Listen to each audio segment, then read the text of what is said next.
as much as I loathe corporate media, they are clever because they can get people to think about things without actually saying it explicitly. So one example is the way that they've been priming viewers to view Bernie Sanders as the Trump of the left, so to speak. Now, they never say this directly, but they want you to think about Bernie Sanders as a type of left-wing Trump who will bring about, the same level of irrationality and political instability that we are dealing with right now. And the last example that we saw came from MSNBC when they asked Bernie Sanders at a debate whether or not it's appropriate for his crowds to be chanting "lock him up" with regard to Donald Trump. Now, it's a question that has zero substance, but they asked it because they want you to think that Bernie Sanders is just like Donald Trump.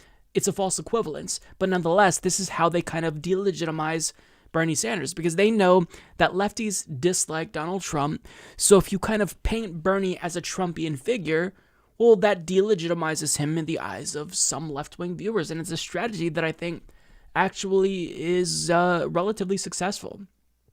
Now, the overall anti-establishment appeal that Bernie Sanders has, I think, is going to help him.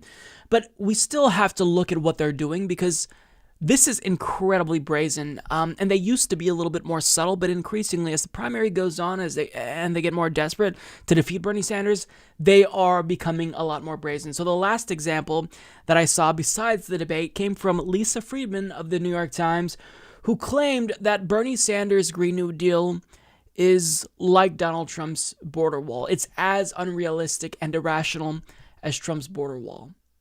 Obviously, false equivalence, because one plan wants to save the planet, another is xenophobic and wants to keep immigrants out. Nonetheless, she wants you to think that Bernie and Trump, they're just like each other. One's on the right, one's on the left. And the argument is incredibly sloppy and lazy. Nonetheless, the New York Times published it, and we're going to dissect it. She argues, Senator Bernie Sanders' $16 trillion vision for arresting global warming would put the government in charge of the power sector and promise that by 2030, the country's electricity and transportation systems would run entirely on wind, solar, hydropower, or geothermal energy, with the fossil fuel industry footing much of the bill, much as Mexico was to pay for the border wall. Climate scientists and energy economists say the plan is technically impractical, politically unfeasible, and possibly ineffective. Yet the criticism does not appear to bother many of the young voters who will have an important role in selecting a Democratic presidential candidate and who overwhelmingly place climate change at the top of their priority lists, according to polls. David Victor, a professor of international relations at the University of California, San Diego, and a climate advisor to Pete Buttigieg, the mayor of South Bend, Indiana, called that the big challenge for serious policy in the Democratic Party. Quote, the progressive wing wants radical change, and climate change is one of those areas where this has really been the most palpable, he said. The Sanders plan claims to deliver radical change, but it can't work in the real world. Now, just in those couple of paragraphs, there's so many problems with this. Comparing Bernie Sanders' Green New Deal to Donald Trump's border wall, it's idiotic. Because there's no way that we can compel Mexico to pay for a policy that we want, right? We don't have jurisdiction over Mexico. Bernie Sanders, however, can compel fossil fuel companies to pay for climate change adaptation and mitigation policy because we can tax them. We can't tax Mexico, but we can tax fossil fuel companies and implement reforms that would change the way that our economy functions, move us away from a fossil fuel focused economy onto a green economy. In fact, there are countries that are already doing this. China is doing this. So for her to compare that to Mexico, Trump's call for Mexico paying for our border wall, that's not just disingenuous. That's dumb. That's a dumb thing to say. And we get it. You want to compare Bernie to Donald Trump because you think that that's going to turn off voters. But in doing that, you're just making yourself look stupid because this isn't going to appeal to anyone. Like, who's going to think that these two policies are even in the same league? One wants to save the planet. One is xenophobic. Like, this is just dumb. And she also says that Bernie Sanders' Green New Deal is politically impractical and unfeasible. Whenever there's this really enormous political challenge, there's going to be naysayers who are either too lazy or too afraid to take action. But the thing about that is usually, like, if you're going to say what other people said, you would provide like a hyperlink so we can look at what they said specifically about Bernie Sanders' Green New Deal.